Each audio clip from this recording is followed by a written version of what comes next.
සුබ දවසක් වේවා ඔයාලා හැමෝටම. ගොඩක් දවසකට පස්සේ සුඛී ක්‍රියේෂන් වෙතින් අපි ආයෙත් ආවා. මෙන්න මේ ජාවා බතික් සාරිය කොහොමද කරන්න කියන එක ඔයාලට කියලා දෙන්න. එහෙනම් අපි යමු වීඩියෝ එක බලන්න.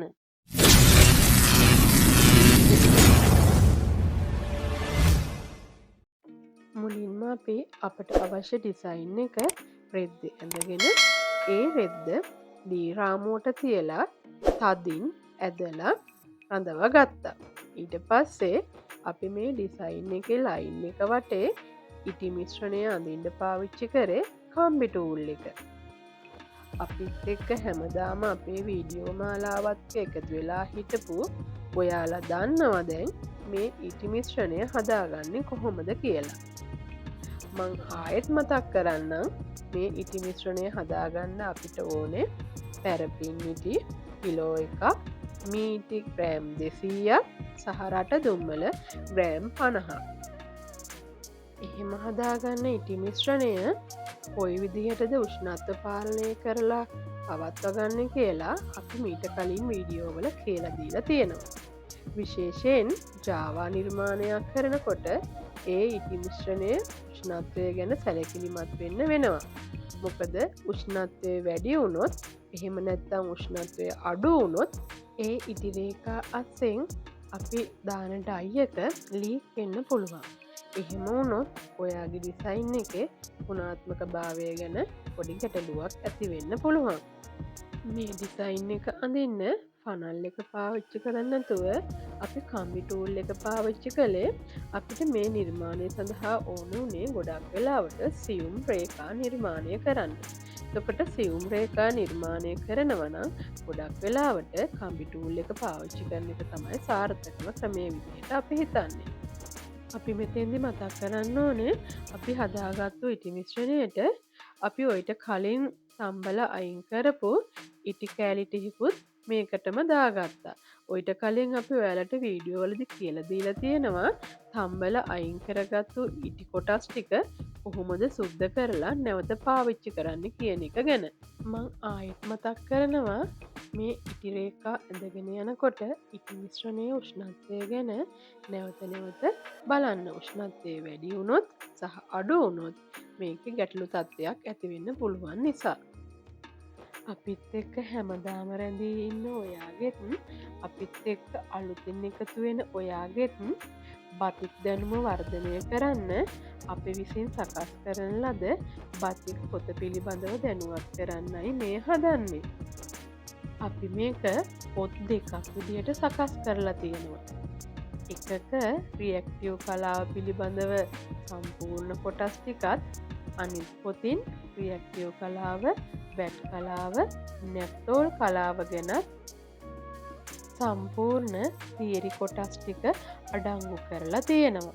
එතකොට ඔයාලට ඒ තියරි සටහන් ටිකයි අපේ වීඩියෝ මාලාවෙන් කරන ප්‍රායෝගික දැනුමයි අරගෙන ඔයාලට ගෙදරදිම බතික් ව්‍යාපාරයක් හෝ තමන්ට අවශ්‍ය බතික් ඇඳුම් නිර්මාණය කරගන්න හැකියාව තියෙනවා. අපි මේ ජාවා බතික් සාරිය කරන්න අරගෙන තියෙන්නේ සුපර් ඔයිල් රෙද්ද. මීට අමතරව ඔයාලට සාමාන්‍යයෙන් අඟල් 48-47 පළල රෙදි පාවිච්චි කරන්න පුළුවන්. විශේෂයෙන් නෝමල් ඔයිල් රෙද්ද සහ ජනශ්‍රී එකේ තියෙනවා 330 කියලා රෙද්දක්. මේකත් අපිට පාවිච්චියට ගන්න පුළුවන්. සමහර රෙදි තියෙනවා ඉටි ගන්න නැත්නම් බතික් කරන්න ගන්න කලින් පිරියම් කරන්න ඕනේ රෙද්ද. ඒ කියන්නේ එක්ක සබන් දාලා හොදන්න ඕනේ. එහෙම නැත්නම් පොස්ටික් ටිකක් දාලා මේක පෙඟෙන්න අරින්න ඕනේ. හැබැයි අපි මේ පාවිච්චි කරන සුපර් ඔයිල් රෙද්ද නම් එහෙම කරන්න අවශ්‍යතාවයක් නැහැ. රෙද්දක ඉටි රේඛා අඳිනකොට සහ ඉටි කරනකොට ඔයාලගේ අතේ හුරුව තමයි ගොඩක්ම වැදගත් වෙන්නේ. අතේ හුරුව තියෙන තරමට ඒ නිර්මාණයේ ලස්සන බව වැඩි වෙනවා. හැබැයි බැරි වෙලා හරි ඔයාලා අඳින බතික් ඉරක්, සිතක්, හැඩයක් වැරදුනොත් ඒකෙන් වෙනස්ම නිර්මාණයක් කරන්න පුළුවන්. ඒකයි බතික් කියන්නේ හරිම ලස්සන කලාවක් කියලා කියන්නේ. ඔයාලට දැම්පේන්නේ අපි ඉටි රේකා මගින් ඇඳගත්තු මෝස්තරය ඉස්මතු වෙන විදිහට සම්පූර්ණයෙන්ම පින්සල පාවිච්චි කරලා වටේට ඉටි තවරගෙන තියෙන විදිහ. අපට අවශ්‍ය වනේ ඉදිරි පස කොටස සුදු පසුදිම තියෙනකොට ජාව නිර්මාණය කරන්න. ඒක ඔයාලගේ කැමැත්ත අනුව වෙනස් කරගන්න පුළුවන්. අපි දැම්බලමු මේ වර්ණගන්වන්න ජාව මිශ්‍රණය සකස් කරගන්නේ කොහොමද කියලා.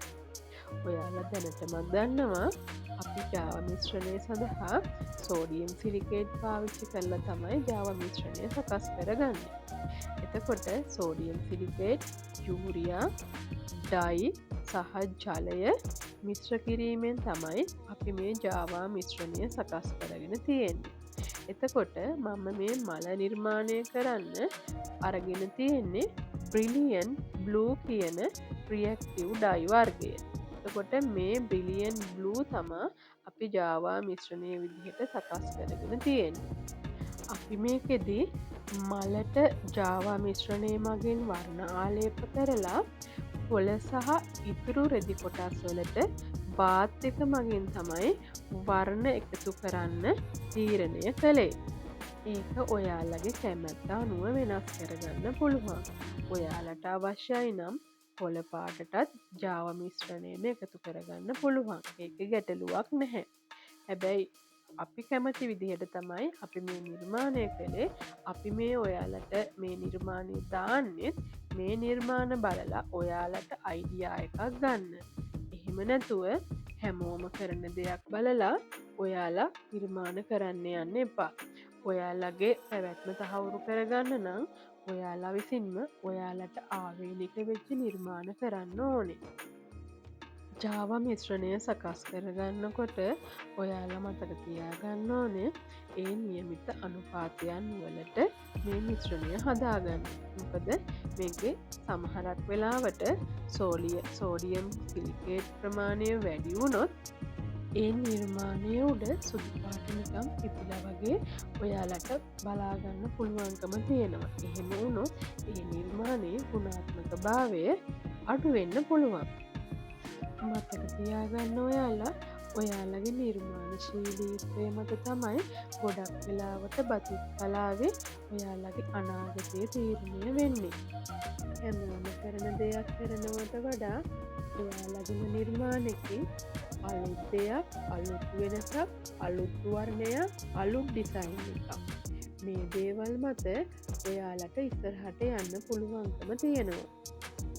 එහෙම වෙනස් නිර්මාණයකට බය නැතුව ඔයාලට නියම මිලක් නිම කරගන්න පුළුවන්කම තියෙනවා. හැමෝම අහන දෙයක් තමයි ජාව මිශ්‍රණය සකස් කරගන්නකොට යූරියා අත්‍යවශ්‍යමද කියන එක.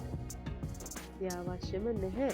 හැබැයි යූරියා දැම්මොත් මේ වර්ණයේ දීප්තිය වැඩි කරගන්න පුළුවන්.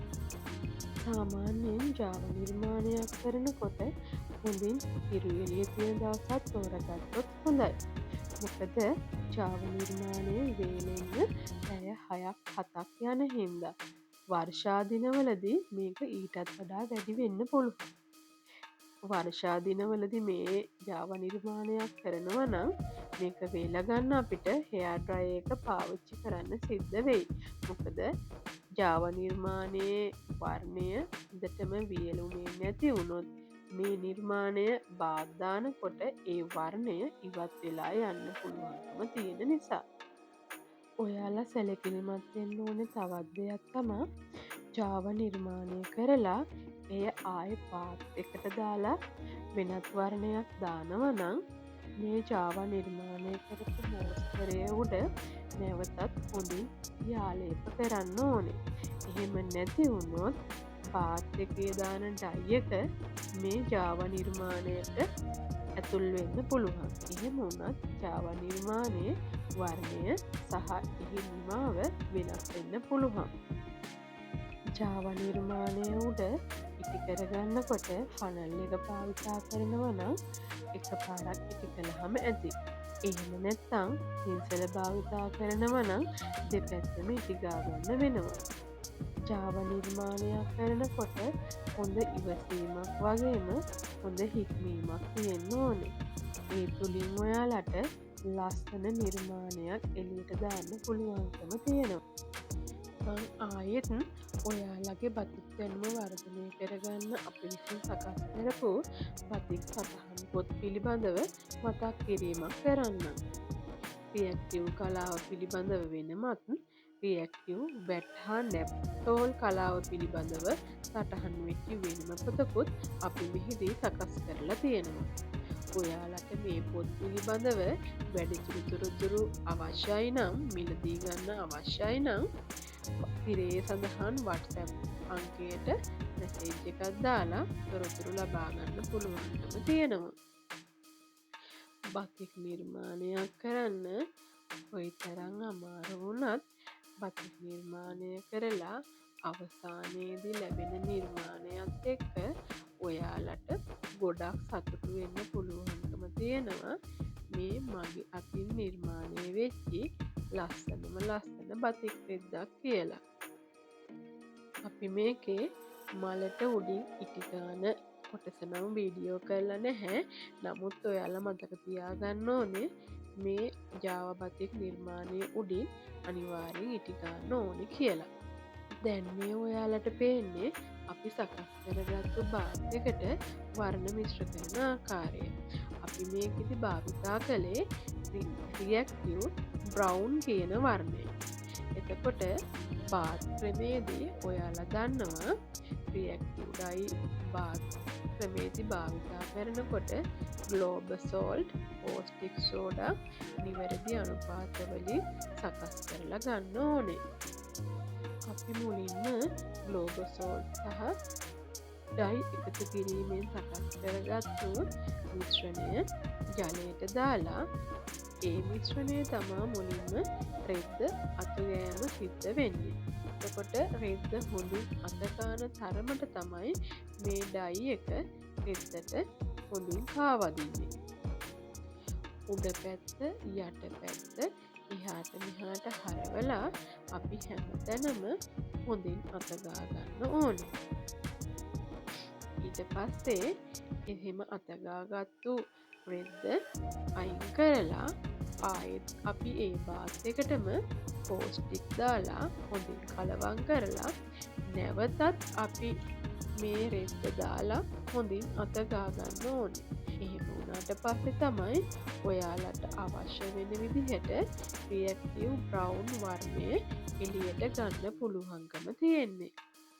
අනිවාර්යයෙන් මතක තියාගන්න රෙද්ද හොඳින් අතගෑවෙන තරමට මේකේ පැච් හිටින ප්‍රමාණය ගොඩක් අඩුවේ. ඒ වගේම කලින් කියන්න අමතක වුණා රෙද්දේ ඉටි ගාලා තියෙන කොටසේ සම්පූර්ණයෙන්ම ඉටි ගාලා තියෙන කොටසේ ඉටි කඩා ගන්න ඕනේ අපි. එහෙම වුණොත් ලස්සන ක්‍රැක් එකක් ඔයාලට බලාගන්න පුළුවන්කම තියෙනවා.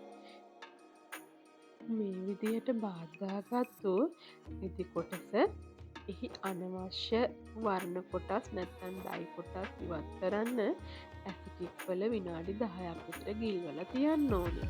ඊට පස්සේ තමයි අපි ඉටි තැම්බීම සිද්ධ කරන්න ඕනේ.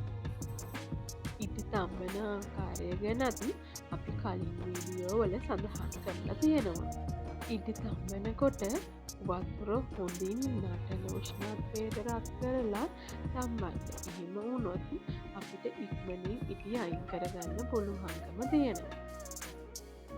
ඉටි අයින් කරලා තම්බලා ඉවර වුණාට පස්සේ රෙද්ද හොඳින් සෝදන්න. අවසානයේදී මේ ඩයි එක රෙද්දට ආවදල තියාගන්න. එහෙම නැත්නම් ෆික්ස් කරගන්න. ෆික්ස් කියලා කෙමිකල් එකක් අපි මේකට දානවා. මේ සියලුම රසායනික සංයෝගයන් වල අනුපාතයන් සහිතව අපි විසින් සකස් කරන ලද පොතෙහි අඩංගු වෙලා තියෙනවා. ඔයාලට ඒ පොත ලබා ගැනීමෙන් මේ අවශ්‍ය දැනුම තවදුරටත් වර්ධනය කර ගැනීමේ හැකියාව තියෙනවා. අපි ආයෙත් මේ වගේ ලස්සන නිර්මාණයකින් නැවතත් හම්බෙවෙමු. අපි සුඛී ක්‍රියේෂන්